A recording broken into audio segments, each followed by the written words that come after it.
Welcome to Wicked Majesty.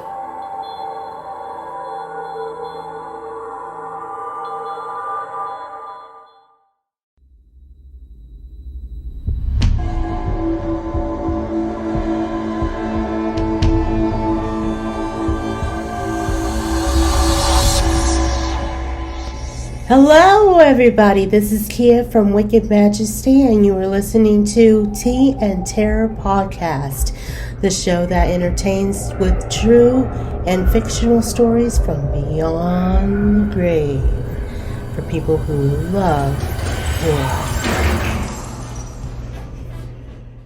Welcome to another night of terror and classic macabre on the Tea and Terror Podcast. I am your host, Keya Reed. Tonight, step into the macabre world of the Anatomy Theater in the third episode, The Dark Anatomy Theater, in the Body Snatcher series. Here, we explore the sinister underbelly of medical education, where bodies were dissected in front of eager audiences hungry for knowledge. Join us as we delve into the secret chambers where anatomists wielded scalpels, shedding light on the mysteries of the human body, while steeped in an atmosphere of dread and dread. Discover how these theaters became the backdrop for Stevenson's spine-chilling tale, The Body Snatcher. Prepare to witness the grotesque spectacle that lay behind the doors of the Dark Anatomy Theater.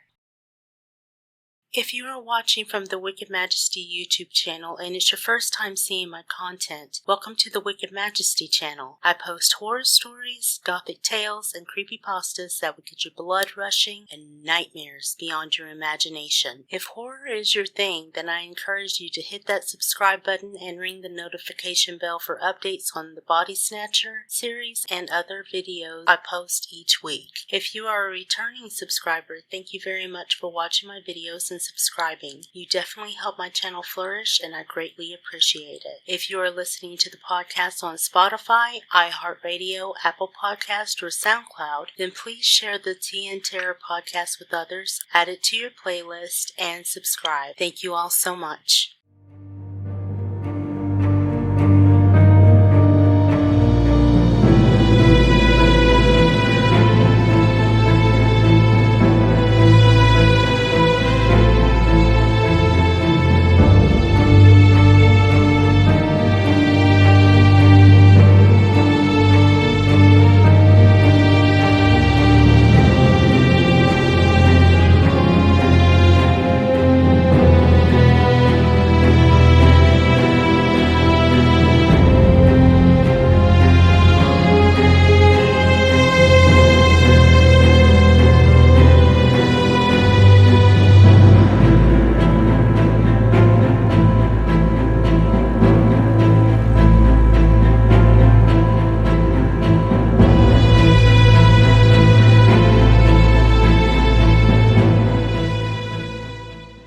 One afternoon, when his day's work was over, Fettes dropped into a popular tavern and found Macfarlane sitting with a stranger.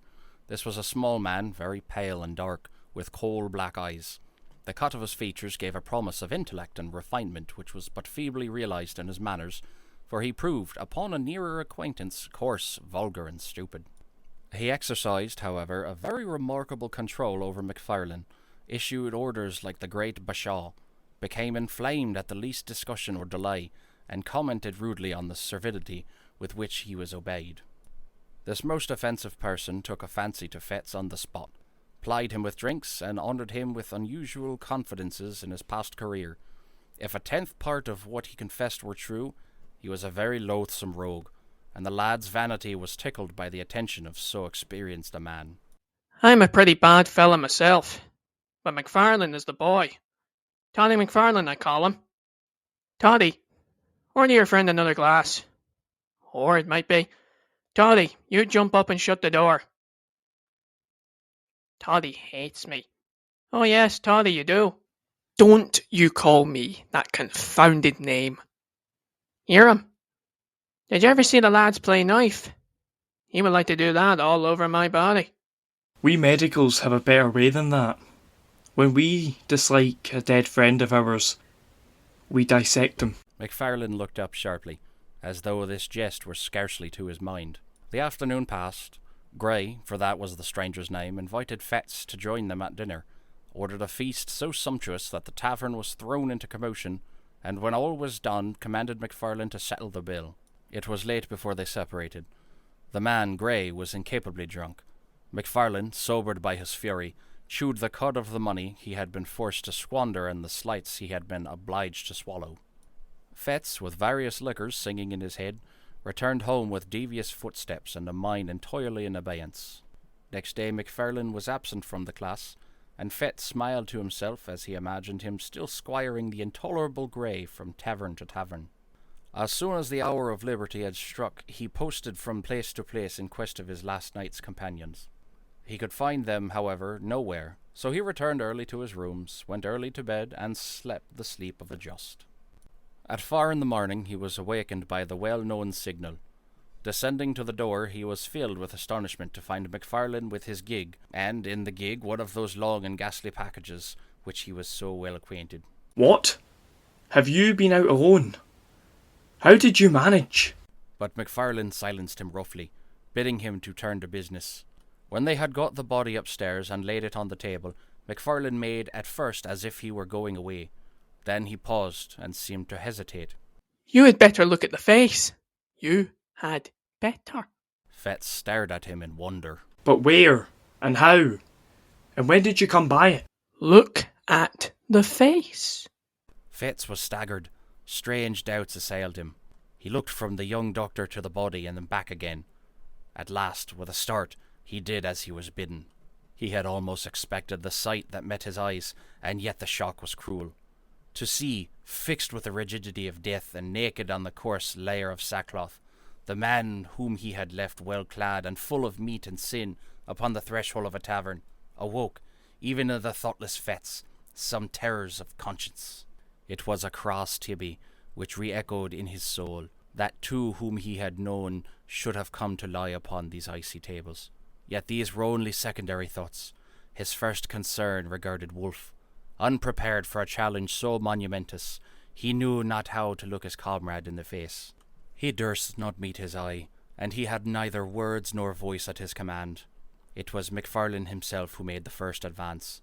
He came up quietly behind and laid his hand gently but firmly on the other's shoulder. Richardson may have the head. Now Richardson was a student who had long been anxious for that portion of the human subject to dissect. There was no answer, and the murderer resumed. Talking of business, you must pay me. Your accounts, you see, must tally. Pay you? Pay you for that? Why, yes, of course you must. By all means, and on every possible account you must. I dare not give it for nothing. You dare not take it for nothing. It would compromise us both. This is another case like Jane Galbraith's. The more things are wrong, the more we must act as if all were right. Where does old K keep his money? There. Fettes directed as he pointed towards a cupboard in the corner. Give me the key then. Macfarlane, calm, held out his hand. There was an instant's hesitation, and the die was cast. Macfarlane could not suppress a nervous twitch, the infinitesimal mark of an immense relief, as he felt the key between his fingers. He opened the cupboard, brought out pen and ink and a paper book that stood in one compartment, and separated from the funds in a drawer a sum suitable to the occasion. Now look here. This is the payment made, first proof of your good faith, first step to your security. You have now to clinch it by a second, enter the payment in your book, and then you, for your part, may defy the devil.